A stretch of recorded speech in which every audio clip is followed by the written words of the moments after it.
Pernahkah kalian membayangkan, di saat seluruh dunia terlelap, seorang manusia duduk mematung di tengah hutan jati yang paling angker, bertaruh nyawa melawan jutaan pasukan jin, hanya dengan kekuatan selembar niat? Inilah kisah rahasia yang tersembunyi dari sejarah, tentang tirakat, puasa, 40 hari 40 malam Sunan Kalijaga. Bukan sekadar menahan lapar, melainkan perang batin tingkat tinggi, yang menciptakan benteng gaib tak tertembus, hingga membuat Raja Jin paling perkasa sekalipun tersungkur tak berdaya. Apa sebenarnya yang terjadi di malam ke-39, saat langit terbelah, dan seluruh kerajaan gaib Jawa bersatu untuk menghancurkannya? Namun, sebelum kita masuk ke inti ceritanya, izinkan saya berdoa untuk kalian semua yang sudah meluangkan waktu mengklik video ini. Semoga Allah melancarkan segala urusanmu, memudahkan setiap langkahmu, dan melimpahkan rezeki yang berkah, serta mengalir deras dari arah yang tidak disangka-sangka.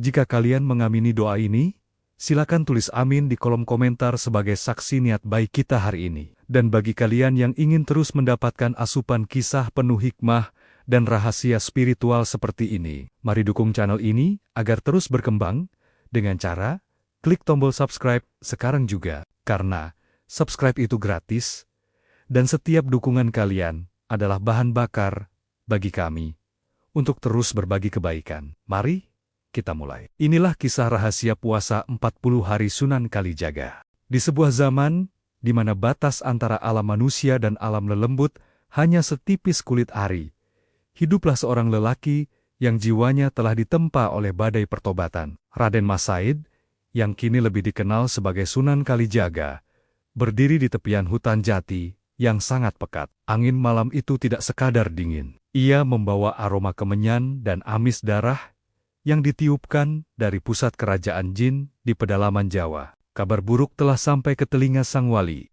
bahwa sebuah desa di pesisir akan diratakan dengan tanah oleh wabah kutukan. Kiriman penguasa gaib yang merasa terganggu oleh syiar agama yang dibawa Kalijaga. Kalijaga menatap ke arah kegelapan hutan dengan pandangan yang tenang namun tajam. Beliau tahu bahwa pedang baja tidak akan mampu menebas kutukan, dan kekuatan otot tidak akan sanggup menahan serangan makhluk halus. Hanya ada satu jalan untuk membangun benteng perlindungan bagi rakyat kecil itu, yaitu dengan melakukan tirakat puasa 40 hari 40 malam tanpa putus. Ini bukan sekadar menahan lapar, melainkan upaya mematikan nafsu keduniawian, agar cahaya ketuhanan terpancar murni dari dalam dadanya. Malam pertama dimulai. Kalijaga duduk bersila di atas sebuah batu besar yang dikelilingi oleh pohon-pohon tua yang tampak seperti raksasa yang sedang mengawasi. Beliau mulai merapalkan zikir,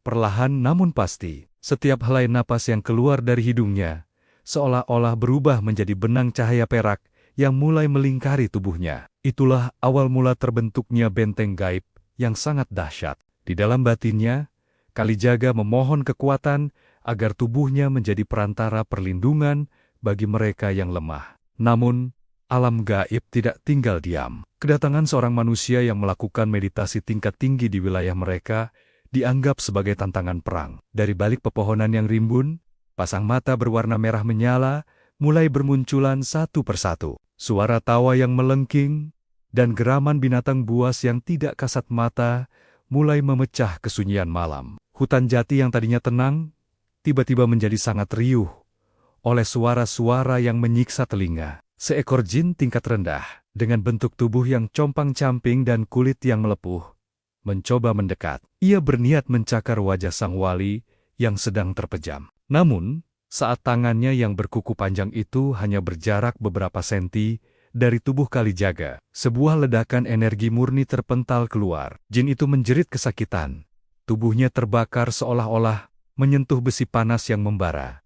Lalu ia lenyap menjadi abu hitam. Itulah bukti pertama bahwa benteng gaib yang dibangun melalui puasa tersebut tidak dapat ditembus oleh kegelapan. Melihat kegagalan itu, suasana hutan berubah menjadi sangat mencekam. Angin puyuh tiba-tiba tercipta di tengah hutan, menerbangkan daun-daun kering dan mematahkan dahan-dahan pohon yang besar. Di tengah pusaran angin itu, muncul sosok-sosok jin yang lebih kuat. Mereka adalah para pendekar dari alam bawah yang memiliki kesaktian luar biasa. Mereka mencoba merusak konsentrasi Kalijaga dengan cara membisikkan keraguan di telinganya. Mereka membisikkan bahwa puasa ini akan sia-sia, bahwa desa yang ia bela sudah hancur, dan bahwa Tuhan telah meninggalkannya sendirian di tengah hutan yang angker ini.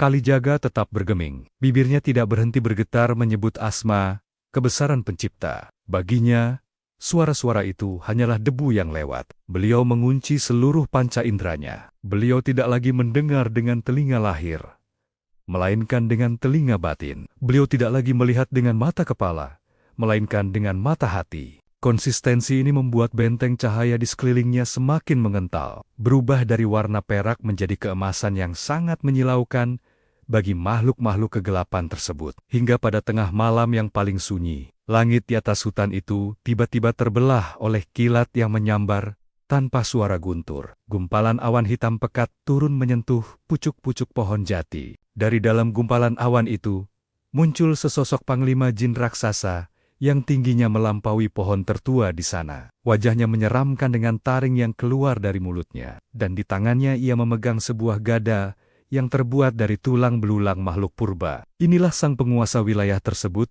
yang merasa wibawanya diinjak-injak oleh kehadiran seorang wali. Sang panglima jin itu tertawa terbahak-bahak. Suaranya membuat tanah yang diduduki Kalijaga bergetar hebat, seolah-olah terjadi gempa bumi. Ia menatap ke bawah, ke arah sosok mungil yang sedang bersila dengan tenang. Bagi sang panglima, manusia ini hanyalah sekadar mangsa yang sombong. Ia mengangkat gadanya tinggi-tinggi, bersiap untuk menghancurkan kepala Kalijaga dalam satu hantaman yang akan mengakhiri puasa tersebut sebelum fajar pertama menyingsing. Namun, saat gada itu diayunkan dengan kekuatan penuh, sebuah keajaiban terjadi. Gada yang seharusnya menghancurkan batu dan raga itu terhenti di udara, tertahan oleh sebuah lapisan tipis yang tidak terlihat namun sekeras berlian. Percikan api gaib memuncrat ke segala arah saat kekuatan jahat berbenturan dengan kesucian puasa. Sang panglima jin terbelalak tidak percaya. Tangannya bergetar menahan beban energinya sendiri yang berbalik menyerang dirinya. Kalijaga sedikit pun tidak membuka matanya. Beliau tetap hanyut dalam samadhi yang dalam. Di dalam dadanya, api puasa semakin berkobar, membakar segala rasa takut dan kekhawatiran. Beliau tahu bahwa ini barulah awal dari sebuah perjalanan panjang selama 40 hari. Serangan ini hanyalah pembuka dari rentetan teror yang akan lebih mengerikan di hari-hari mendatang. Sang panglima jin mundur perlahan ke dalam kegelapan awan, sambil bersumpah bahwa ia akan memanggil seluruh bala tentara dari 7 samudra untuk meruntuhkan benteng gaib tersebut. Malam pertama pun berakhir saat semburat merah mulai muncul di ufuk timur. Pasukan jin itu menghilang seiring dengan kokok ayam hutan yang pertama, namun sisa-sisa energi negatif masih terasa kental di udara. Kalijaga menghela napas panjang. Tubuhnya tampak lebih kurus, namun memancarkan wibawa yang luar biasa. Perang besar di alam gaib telah resmi dimulai, dan sang wali tetap teguh di atas batunya, siap menyongsong hari kedua dengan perut kosong, namun jiwa yang penuh dengan cahaya ilahi. Matahari hari ke-10 mulai merangkak naik, menyengat kulit sang wali yang kian membungkus tulang. Sunan Kalijaga masih mematung di atas batu besar itu. Namun raga kasarnya kini mulai merasakan getaran hebat dari rasa lapar yang melilit di alam gaib.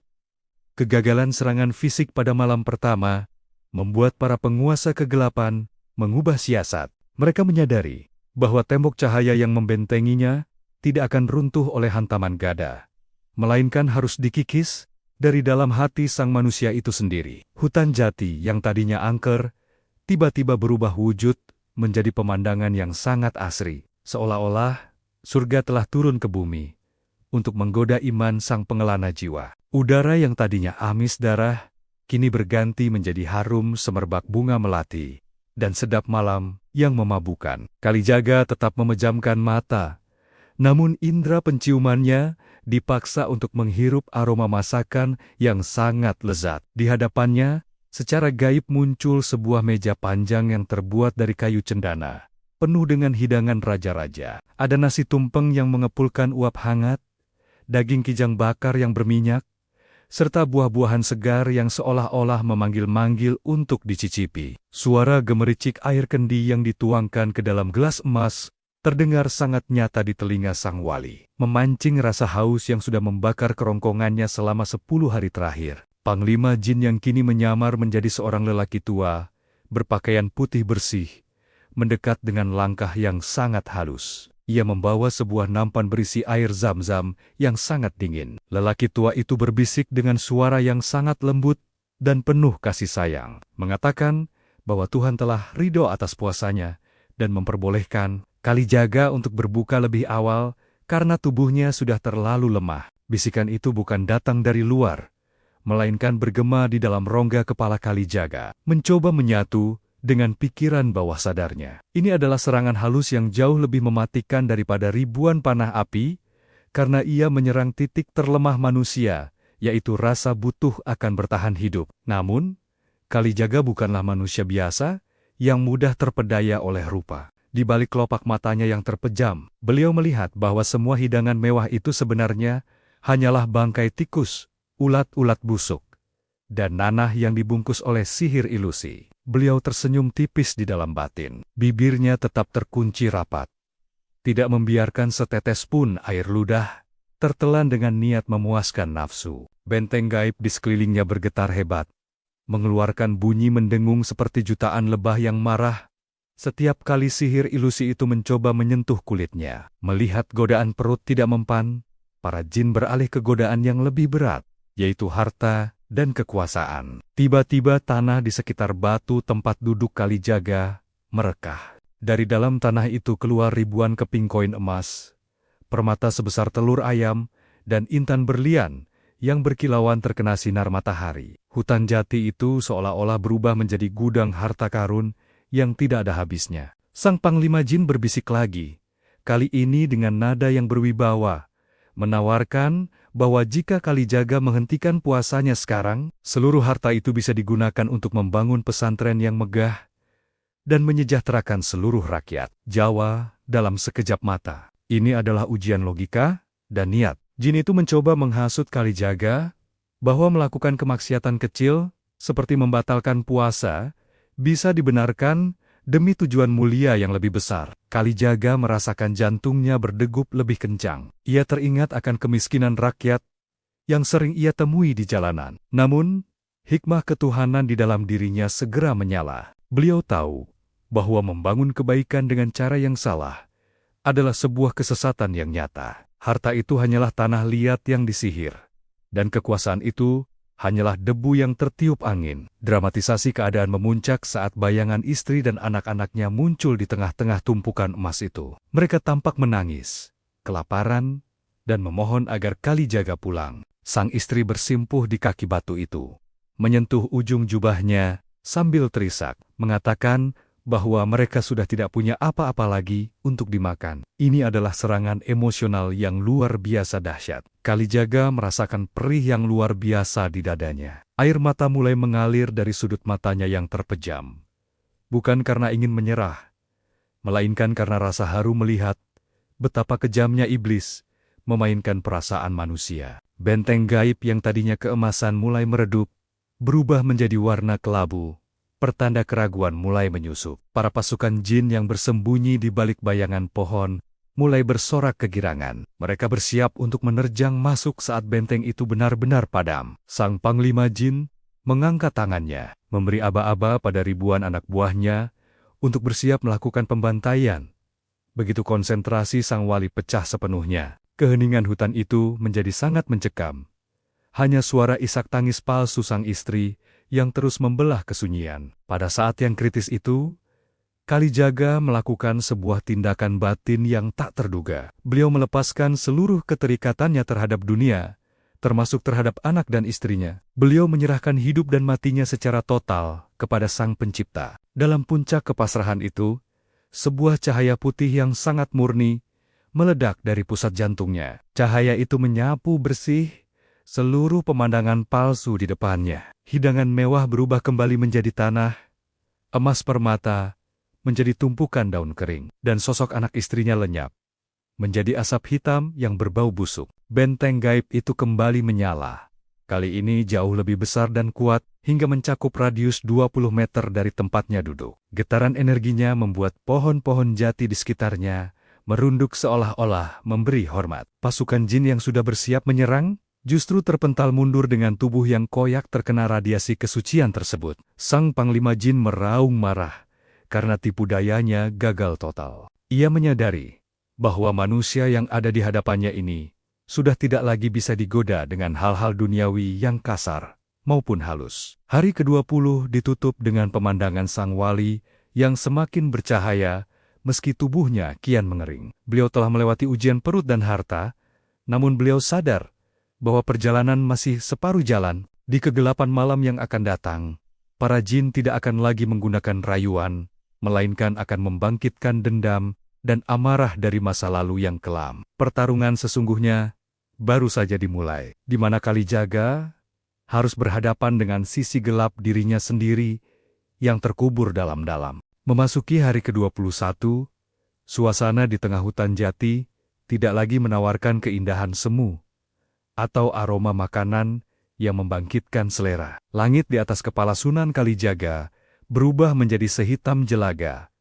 Padahal waktu seharusnya menunjukkan siang hari yang terik. Udara menjadi sangat berat, seolah-olah mengandung ribuan ton beban yang menekan pundak sang wali. Panglima Jin yang bersembunyi di balik kabut menyadari bahwa rayuan duniawi telah gagal total. Kini, mereka beralih ke taktik yang paling ditakuti oleh setiap ahli ibadah, yaitu membangkitkan bayangan masa lalu yang penuh dengan lumuran darah dan dosa. Tiba-tiba, dari kegelapan hutan yang pekat, terdengar suara gemerincing keris dan derap langkah kaki kuda yang sangat gaduh. Suasana tenang itu pecah oleh jeritan suara manusia yang meminta ampun. Kalijaga yang sedang dalam samadi, yang dalam merasakan getaran hebat di dadanya. Di depan mata batinnya, hutan jati itu lenyap dan berganti menjadi jalanan setapak di tengah hutan yang sangat ia kenali bertahun-tahun yang lalu. Beliau melihat sesosok pemuda gagah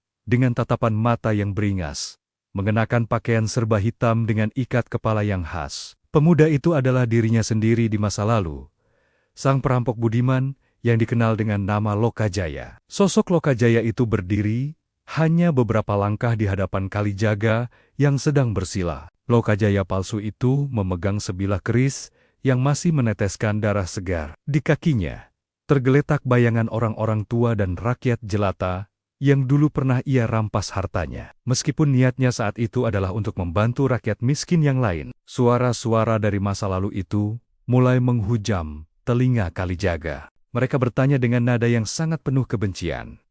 Apakah pantas seorang mantan perampok dan pendosa besar duduk di atas batu suci untuk menjadi seorang wali? Apakah Tuhan benar-benar mau menerima tobat dari seseorang yang tangannya pernah bersimbah darah? Benteng gaib yang mengelilingi Kalijaga mulai bergetar tidak stabil. Serangan ini sangat mematikan, karena ia menyerang rasa percaya diri dan keyakinan sang wali terhadap ampunan sang pencipta. Pasukan jin yang melihat celah itu mulai tertawa kegirangan. Mereka menjelma menjadi sosok korban-korban Lokajaya yang menuntut balas. Mereka mencakar-cakar dinding cahaya perak itu dengan kuku-kuku gaib mereka yang panjang, sambil terus melontarkan makian bahwa Kalijaga adalah seorang munafik yang hanya berpura-pura suci. Tekanan batin ini membuat tubuh Kalijaga yang sudah kurus itu mulai mengeluarkan keringat dingin yang membasahi jubahnya. Sang Panglima Jin muncul di belakang sosok Lokajaya palsu tersebut. Ia membisikkan kata-kata yang sangat tajam ke telinga batin Kalijaga, mengatakan bahwa puasa 40 hari ini hanyalah kesombongan belaka. Ia menghasut bahwa tempat Kalijaga yang sebenarnya adalah di neraka terdalam bersama para penjahat lainnya. Kalijaga merasakan jantungnya berdegup sangat kencang, seolah-olah ingin melompat keluar dari dadanya. Bayangan masa lalunya itu kemudian mengangkat kerisnya tinggi-tinggi dan mencoba menghunjamkannya tepat ke arah jantung Kalijaga yang sedang bersila. Pada saat keris gaib itu hampir menyentuh dinding benteng yang mulai meredup, Kalijaga melakukan sebuah perlawanan batin yang sangat luar biasa. Beliau tidak menolak masa lalunya. Beliau tidak menyangkal bahwa dirinya pernah menjadi Lokajaya sang perampok. Sebaliknya, beliau merangkul seluruh kegelapan itu dengan penuh kerendahan hati. Beliau mengakui di hadapan Tuhan bahwa dirinya memang seorang pendosa yang tidak punya kekuatan apa-apa tanpa ampunannya. Pengakuan yang tulus dan air mata tobat yang tumpah di dalam hati itu justru menjadi energi yang sangat dahsyat. Tiba-tiba, benteng gaib yang tadinya berwarna kelabu karena keraguan, meledak menjadi cahaya putih kebiruan yang sangat terang benderang. Cahaya itu memancar ke segala arah, menghancurkan seluruh ilusi masa lalu tersebut. Sosok Lokajaya palsu itu menjerit kesakitan dan lenyap menjadi asap putih. Begitu pula dengan bayangan para korban yang tadi menuntut balas. Mereka semua sirna dalam sekejap mata. Kalijaga menyadari bahwa musuh terbesarnya bukanlah pasukan jin, melainkan rasa bersalah yang berlebihan yang menutup pintu harapan akan rahmat Tuhan. Kemarahan sang panglima jin mencapai puncaknya. Karena tipu daya psikologisnya gagal, ia memerintahkan seluruh bala tentara gaibnya yang berjumlah ribuan untuk menyerang secara fisik dengan segala kekuatan sihir yang mereka miliki. Hutan jati itu menjadi medan perang yang mengerikan di dimensi lain. Panah-panah api yang ditiupkan dari mulut jin-jin raksasa menghujani batu tempat Kalijaga duduk. Batu itu mulai retak, dan tanah di sekitarnya hangus terbakar. Namun, anehnya, tubuh Kalijaga seolah-olah berada di dimensi yang berbeda. Setiap panah api yang menyentuh radius bentengnya seketika berubah menjadi butiran salju yang mendinginkan suasana. Panglima jin itu kemudian merapalkan mantra terlarang yang bisa memanggil kekuatan petir dari langit hitam. Kilat besar berwarna merah menyambar tepat ke arah kepala Kalijaga. Suaranya menggelegar hingga terdengar oleh penduduk desa yang jaraknya puluhan kilometer dari sana, membuat mereka ketakutan dan bersembunyi di bawah tempat tidur. Ledakan itu menciptakan lubang besar di sekeliling batu tersebut, meninggalkan asap tebal yang menyelimuti segalanya. Para jin bersorak, yakin bahwa manusia itu sudah hancur menjadi debu bersama dengan kesombongannya. Namun, ketika asap mulai menipis, terlihatlah sosok Kalijaga yang masih duduk dengan posisi yang sama sekali tidak berubah. Jubahnya bahkan tidak tersentuh oleh api sedikit pun. Wajahnya justru tampak semakin bercahaya dan penuh ketenangan. Benteng gaibnya kini tidak lagi berbentuk lingkaran, melainkan telah menjelma menjadi kubah raksasa yang menaungi sebagian hutan tersebut. Kekuatan puasa yang sudah memasuki minggu ketiga ini telah mencapai tahap di mana raga dan jiwa Kalijaga menyatu dengan alam semesta, membuatnya tidak bisa lagi dilukai oleh kekuatan apapun yang bersifat destruktif. Sang panglima jin gemetar ketakutan melihat keajaiban tersebut. Ia menyadari bahwa ia bukan sedang berhadapan dengan seorang manusia biasa, melainkan dengan seorang kekasih Tuhan yang telah dipelihara oleh kekuatan yang melampaui segala logika gaib. Ia memerintahkan pasukannya untuk mundur sejenak, namun ia bersumpah bahwa 10 hari terakhir akan menjadi neraka yang sesungguhnya. Ia akan memanggil penguasa dari seluruh gunung dan samudra untuk bersatu menghancurkan sang wali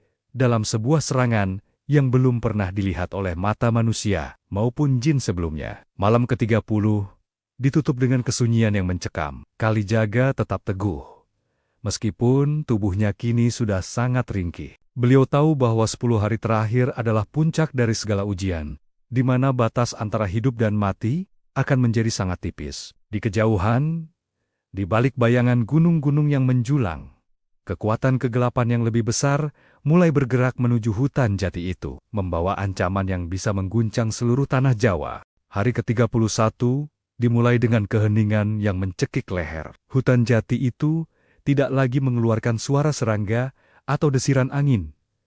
Seolah-olah alam semesta sedang menahan napas menantikan sebuah kehancuran besar. Sunan Kalijaga kini tampak sangat kurus.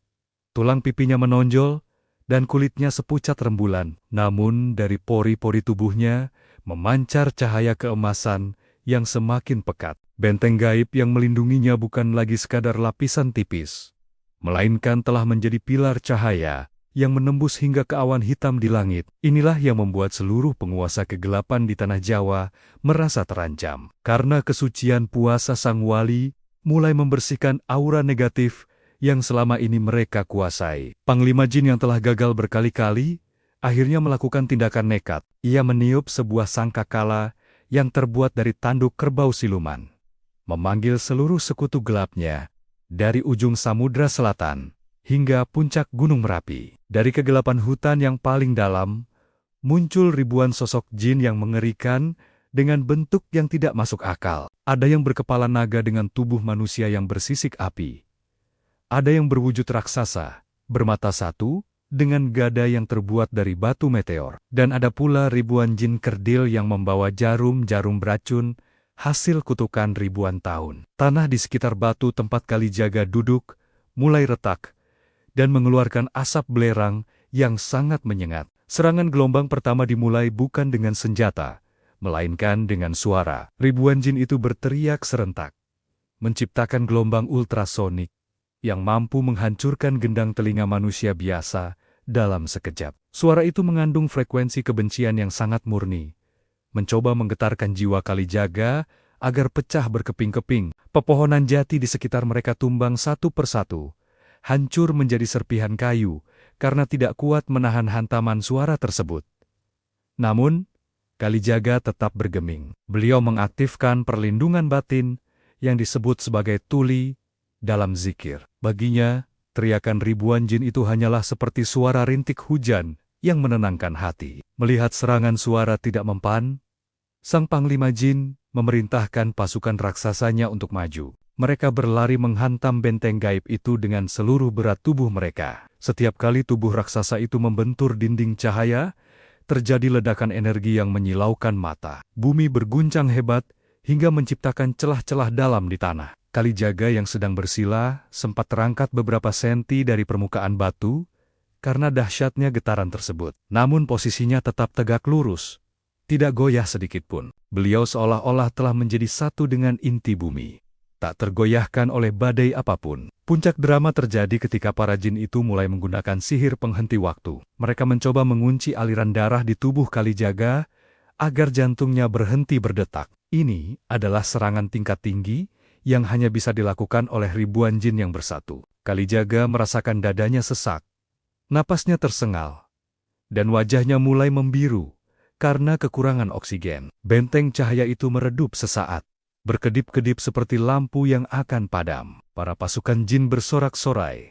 Mereka mulai merayap mendekat, yakin bahwa sebentar lagi dinding pelindung itu akan hancur dan mereka bisa mencabik-cabik raga sang wali. Dalam kondisi antara hidup dan mati itu, Kalijaga melakukan sebuah gerakan batin yang sangat rahasia. Beliau menyadari bahwa jika ia melawan dengan kekuatan, maka ia akan kalah oleh jumlah mereka yang ribuan. Maka, beliau memilih untuk meniadakan dirinya. Beliau masuk ke dalam makom fana, sebuah tingkatan di mana ia merasa dirinya bukan lagi manusia, melainkan hanya sebuah titik kecil di hadapan keagungan Tuhan. Saat ego dan rasa diri itu hilang, justru kekuatan alam semesta masuk ke dalam tubuhnya. Tiba-tiba, jantungnya kembali berdetak dengan irama yang sangat perkasa. Setiap detakannya mengirimkan gelombang kejut yang mementalkan ribuan jin tersebut hingga ratusan meter ke belakang. Sang panglima jin yang melihat pasukannya kocar-kacir menjadi sangat murka. Ia mengeluarkan pusaka pamungkasnya,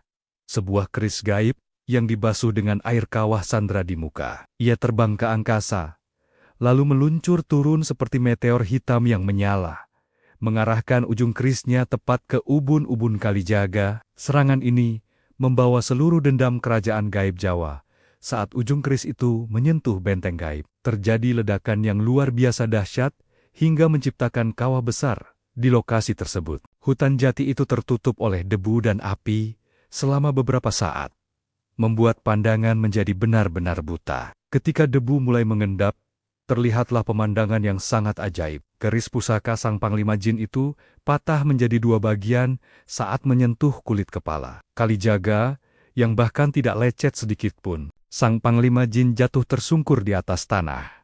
Napasnya memburu, dan seluruh kesaktiannya seolah-olah tersedot habis oleh kesucian tempat itu. Kalijaga perlahan membuka matanya untuk pertama kali dalam 30 hari. Tatapan matanya tidak memancarkan kemarahan, melainkan belas kasih yang sangat dalam. Hanya dengan satu tatapan itu, ribuan jin yang tadi beringas tiba-tiba tertunduk lesu, kehilangan seluruh keberanian mereka untuk bertarung. Suasana hutan yang tadinya neraka tiba-tiba menjadi sangat sejuk. Cahaya dari tubuh Kalijaga kini menyelimuti seluruh hutan jati itu, mengubah tanah yang hangus menjadi hijau kembali dalam hitungan detik. Para jin itu mulai mundur secara teratur ke dalam kegelapan, menyadari bahwa mereka tidak sedang berhadapan dengan seorang pejuang, melainkan dengan seorang hamba yang telah dilindungi oleh seluruh tentara langit. Panglima jin itu menghilang ke dalam kabut sambil merintih kesakitan. Ia tahu bahwa sisa 10 hari ke depan bukanlah lagi tentang menyerang Kalijaga, melainkan tentang bagaimana mereka bisa selamat dari murka alam yang telah mereka bangkitkan. Hari ke-39 kini membayangi di depan mata. Kalijaga menutup kembali matanya, bersiap untuk memasuki fase terakhir dari tirakatnya. Beliau tahu bahwa ujian terakhir bukanlah lagi tentang kekuatan fisik atau sihir, melainkan tentang kesunyian yang paling sunyi, di mana ia akan diuji. Apakah ia tetap rendah hati setelah mendapatkan kemenangan besar ini, ataukah kesombongan akan menyelinap masuk dan membatalkan seluruh pahala puasanya? Di kejauhan, fajar mulai menyingsing, menandakan bahwa babak akhir dari kisah rahasia puasa 40 hari ini akan segera mencapai puncaknya yang paling mengharukan. Malam ke-39 jatuh seperti kain kafan yang menyelimuti jagat raya. Tidak ada suara jangkrik,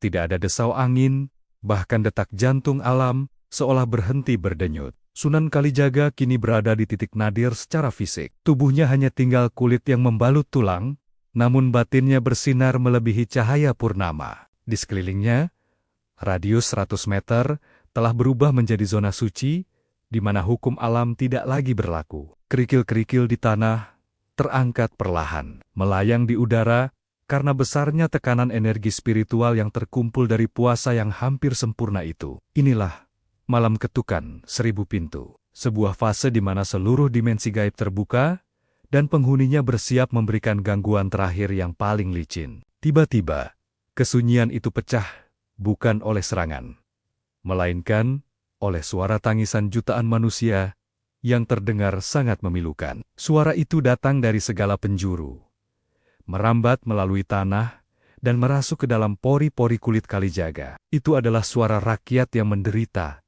suara bayi yang kelaparan, dan suara orang-orang yang tertindas yang berteriak memanggil namanya. Kerajaan jin tidak lagi mengirimkan prajurit. Mereka mengirimkan proyeksi penderitaan dunia ke dalam pikiran sang wali. Mereka ingin menggugah rasa iba Kalijaga agar ia bangkit dari duduknya, membatalkan puasanya demi menolong bayangan-bayangan palsu tersebut. Ini adalah ujian kasih sayang, di mana sang wali harus memilih antara menyelesaikan tugas batinnya atau terjebak dalam jebakan kemanusiaan yang semu. Kalijaga merasakan air mata darah menetes dari sudut matanya yang terpejam. Dadanya sesak seolah dihimpit oleh gunung Merapi. Namun, di kedalaman jiwanya, sebuah bisikan nurani mengingatkan bahwa jika ia gagal menyelesaikan puasa ini, maka benteng gaib yang melindungi tanah Jawa akan runtuh selamanya. Dan penderitaan rakyat yang asli akan jauh lebih mengerikan dari sekadar ilusi ini. Dengan kekuatan tekad yang luar biasa, beliau mengunci rasa ibanya ke dalam zikir. Beliau menyerahkan nasib seluruh makhluk itu kepada sang pemilik nyawa. Seketika, suara tangisan itu berubah menjadi geraman kemarahan dari para jin yang merasa siasat halus mereka kembali menemui jalan buntu. Langit di atas hutan jati tiba-tiba terbelah. Kali ini bukan oleh kilat, melainkan oleh pusaran api hitam yang sangat besar. Dari pusat pusaran itu, muncul sesosok entitas yang jauh lebih kuno dan lebih kuat dari panglima jin manapun. Ia adalah sang raja di Raja Jin dari kawah terdalam bumi. Kehadirannya membuat suhu di sekitar batu Kalijaga menjadi sangat panas, hingga dedaunan jati yang hijau seketika mengering dan terbakar menjadi abu. Sang Raja Jin itu tidak berbicara dengan kata-kata, melainkan dengan gelombang pemikiran yang menghancurkan. Ia menawarkan sebuah perjanjian. Ia akan memberikan seluruh kekuasaan atas alam gaib Jawa kepada Kalijaga, menjadikannya raja di atas para raja, asalkan Kalijaga mau membuka matanya sedikit saja sebelum fajar ke-40 tiba. Benteng gaib Kalijaga yang tadinya berwarna putih kebiruan, kini mulai ditembus oleh hawa panas yang membara. Retakan-retakan mulai muncul di dinding cahaya itu, mengeluarkan bunyi seperti kaca yang pecah. Ini adalah tekanan paling dahsyat yang pernah dialami sang wali. Raga Kalijaga mulai bergetar hebat. Darah segar mulai keluar dari lubang hidung dan telinganya karena tekanan udara yang sangat luar biasa. Sang Raja Jin tertawa, sebuah tawa yang sanggup meruntuhkan mental kesatria manapun. Ia mengulurkan tangan raksasanya yang bersisik api, mencoba meraih jantung Kalijaga melalui celah benteng yang mulai retak tersebut. Di saat yang paling kritis, di mana nyawa Kalijaga berada di ujung tanduk, beliau teringat akan janji gurunya, Sunan Bonang. Beliau menyadari bahwa kekuatan puasa ini bukan milik dirinya, melainkan titipan dari Yang Maha Kuasa.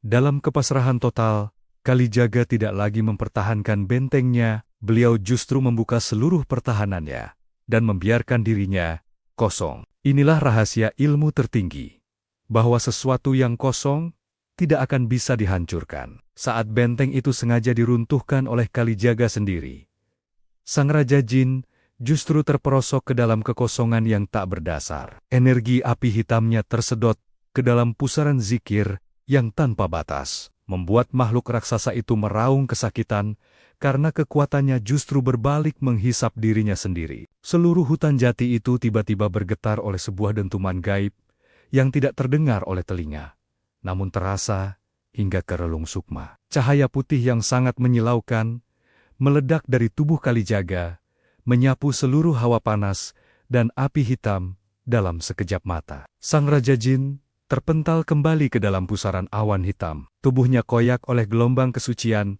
yang tidak mampu ia bendung. Ribuan pasang mata jin yang mengintip dari balik pohon lari kocar-kacir, ketakutan melihat wibawa sang wali yang kini telah mencapai tingkat pencerahan yang sempurna. Hutan itu kembali menjadi dingin.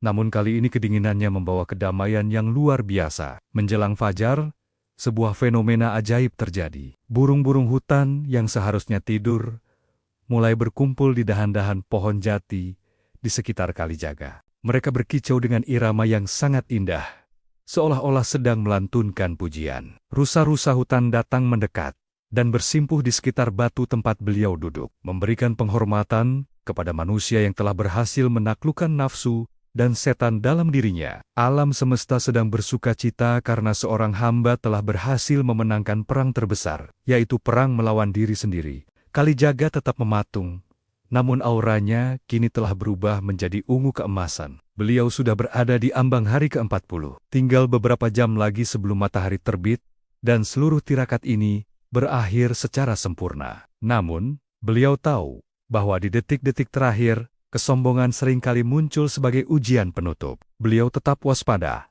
menjaga setiap getaran hatinya, agar tidak merasa lebih mulia dari makhluk lain. Di ufuk timur, garis merah mulai samar.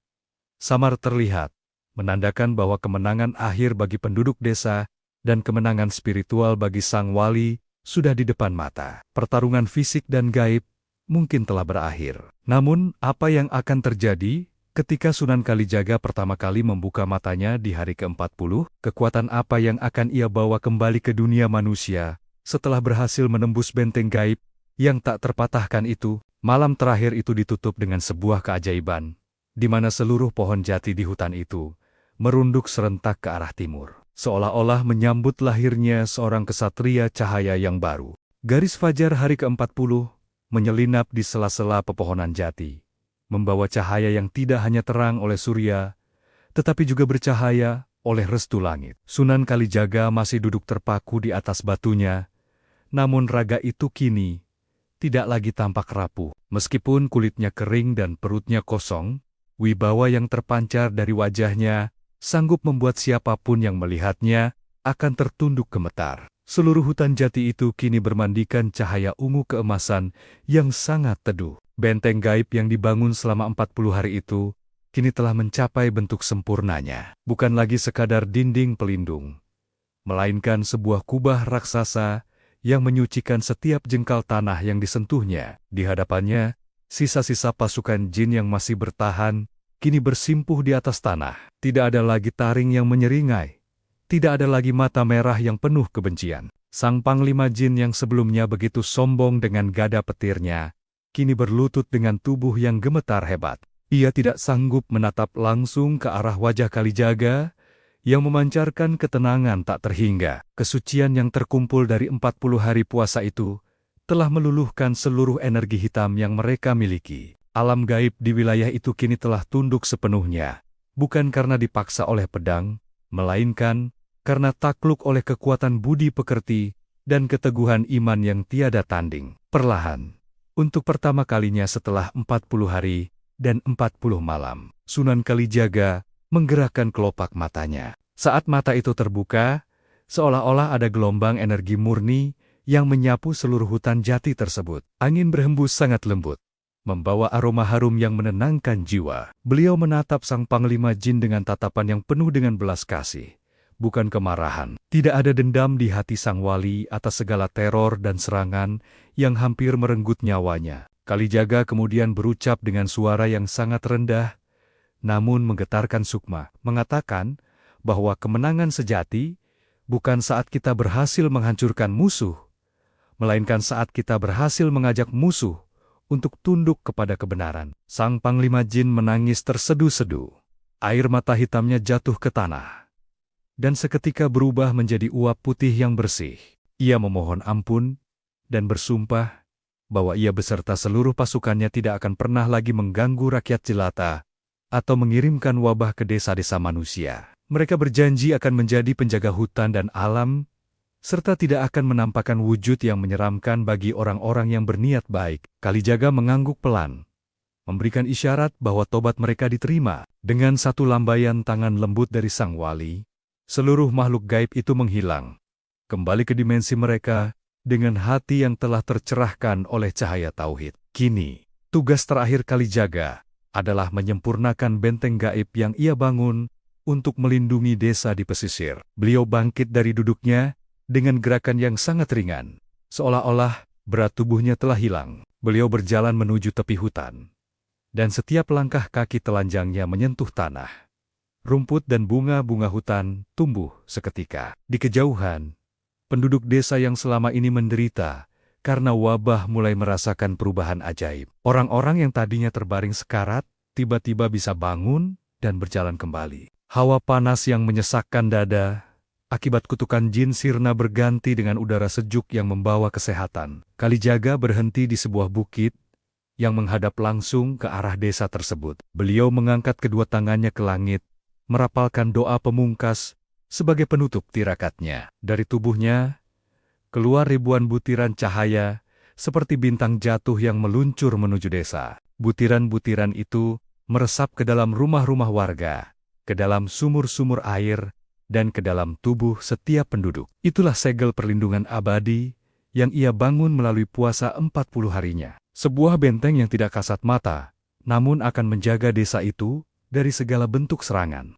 gaib selama penduduknya tetap menjaga ketaatan kepada Tuhan. Dramatisasi kemenangan ini ditutup dengan sebuah peristiwa yang sangat mengharukan. Sunan Bonang, sang guru, tiba-tiba muncul di bawah pohon jati besar, tidak jauh dari tempat Kalijaga berdiri. Beliau tersenyum bangga melihat muridnya telah berhasil melewati ujian yang paling berat. Keduanya tidak saling berbicara, namun ada pengertian yang sangat dalam yang mengalir di antara dua wali besar itu. Kalijaga bersimpuh dan mencium tangan gurunya, menunjukkan bahwa meskipun ia telah mencapai kesaktian yang luar biasa, ia tetaplah seorang murid yang rendah hati dan penuh hormat. Matahari kini telah tinggi di ufuk timur, menandakan hari ke-40 telah berjalan dengan sempurna. Kalijaga kemudian memungut tongkat kayunya dan mulai berjalan meninggalkan hutan jati itu. Beliau tidak membawa harta, tidak membawa pujian, dan tidak meminta upeti dari penduduk desa yang telah ia selamatkan. Beliau berjalan kembali ke tengah rakyat sebagai seorang pengelana biasa, menutupi segala kesaktian dan rahasia puasanya di balik jubah yang bersahaja. Kisah tentang benteng gaib dan pasukan jin yang gagal menembusnya akan menjadi legenda yang diceritakan turun-temurun. Namun bagi Kalijaga, itu hanyalah satu bab kecil dari perjalanan panjangnya mencari ridha Sang Pencipta. Seiring langkah kakinya yang semakin menjauh, hutan jati itu kembali menjadi sunyi, namun dengan suasana yang jauh lebih suci. Rahasia puasa 40 hari itu tersimpan rapat di dalam relung hatinya, menjadi bukti nyata bahwa kekuatan batin yang didasari oleh ketulusan akan selalu mampu mengalahkan kegelapan sedahsyat apapun. Sang wali terus berjalan, membawa cahaya yang akan terus menerangi tanah Jawa hingga berabad-abad kemudian, meninggalkan jejak keajaiban yang tidak akan pernah lekang oleh waktu.